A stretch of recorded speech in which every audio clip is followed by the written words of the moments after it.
আসসালামু আলাইকুম, সবাই কেমন আছেন? আশা করি সবাই ভালো আছেন। আলহামদুলিল্লাহ, আমরা আপনাদের দোয়ায় আল্লাহর রসের সম্মতে অনেক ভালো আছি।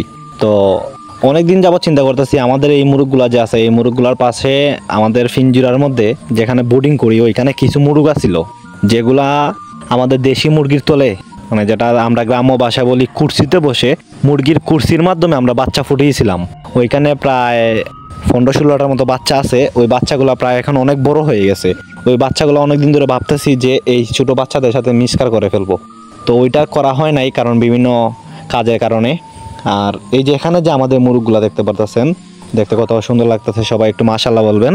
তো এই বাচ্চাগুলো মোটামুটি প্রায় আমরা সেল দেওয়া শুরু করে দিয়েছি, যেহেতু প্যারেন্টস করার ইচ্ছা ছিল, প্যারেন্টসও করতে পারতেছি না। তো যারা যারা বাচ্চা নেওয়ার ইচ্ছা আছে তারা স্ক্রিনে দেওয়া নাম্বারে যোগাযোগ করবেন। এখানে 2 ধাপের বাচ্চা আছে। ধরেন একটা আছে 4 মাসের, 4 মাস 5 দিন 6 দিন এরকম, আর একটা আছে 3 মাসের। এই যে ছোটো যেগুলো বাচ্চা দেখতে পারতেছেন এগুলা। তো যাই হোক, যারা নিতে আগ্রহী স্ক্রিনে দেওয়া নাম্বারে যোগাযোগ করবেন।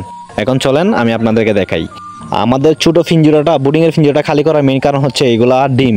ইনকিউবেটরে যে ডিমগুলা দিয়েছি আমরা, এখানে দেখতে পারছেন এই ফাউমি মুরগির ডিম দিছি অনেকগুলা, প্লাস হচ্ছে গিয়ে আবার কোয়েল ফাঁকির ডিমও দিছি।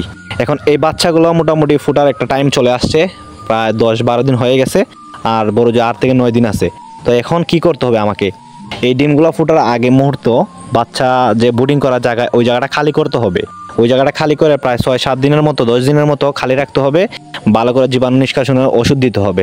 তা না হলে এই বাচ্চাগুলো ফুটার পরে এখানে যে রাখবো, এই যে দেখতে পারতেছেন এই জায়গাটার মধ্যে যে রাখবো, এই জায়গাটার মধ্যে রাখলে আগে যে মুরগগুলো থাকতো, এই যে এখন যে বর্তমানে যে বাচ্চাগুলো আছে, এই বাচ্চাগুলো যে থাকবে এখানে কিন্তু মানে রোগ জীবাণু হওয়ার একটা সম্ভাবনা থাকে। ওইটার জন্য প্রায় 5-6 দিনের মতো মানে এই জায়গাটাকে জীবাণু নিষ্কাশনে ওষুধ দিয়া মানে খালি রাখতে হবে, যাতে করে পরবর্তীতে বাচ্চা রাখলে বাচ্চা কোনো রোগ জীবাণু না হয়। তো ওইটার জন্য করব কি, এখানে যে বাচ্চাগুলো আছে এই বাচ্চাগুলো এক এক করে ধরে ধরে আমরা আমাদের যে মাঝারি সাইজের যে বাচ্চাগুলো আছে ওইগুলোর পাশে রেখে দেব। আর এই যে এগুলো দেখতে পারতেছেন মোটামুটি অনেক বড় হয়ে গেছে, মাশাআল্লাহ দেখতেই পারতেছেন। এগুলো কিন্তু মানে এখন আর এখানে রাখার উপযুক্ত নাই। তারপর আমরা রাখতেছি একমাত্র একটাই কারণে, আমাদের যেহেতু ওই বাচ্চাগুলো মোটামুটি অনেক বড়, যার কারণে আমরা চাচ্ছি যে এই বাচ্চাগুলো বড় হওয়ার পরেই ছাড়বো।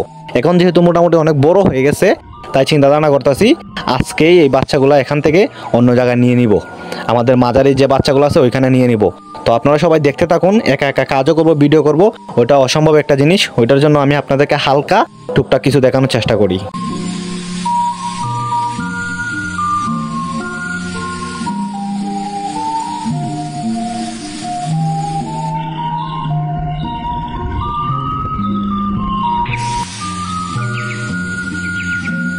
তো এই যে মাশাআল্লাহ দেখতে পারতেছেন আমরা সবগুলা বাচ্চা এখানে নিয়ে আসছি।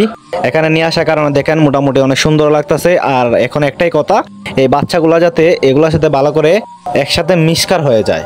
তো যাই হোক, বাচ্চাগুলো এখানে নিয়ে আসছি। এখন ফিঞ্জিরাটা দেখাই আমি আপনাদেরকে, ওই জায়গাটাকে ভালো করে জীবাণু নিষ্কাশন ওষুধ দিয়া আমি রেখে দিব আপাতত 6-7 দিনের মতো। তারপর যখন ইনকিউবেটর থেকে বাচ্চা ফুটবে সেই বাচ্চাগুলোকে এখানে আমি ব্রুডিং করব। তো এই তো ছিল আজকের ভিডিও।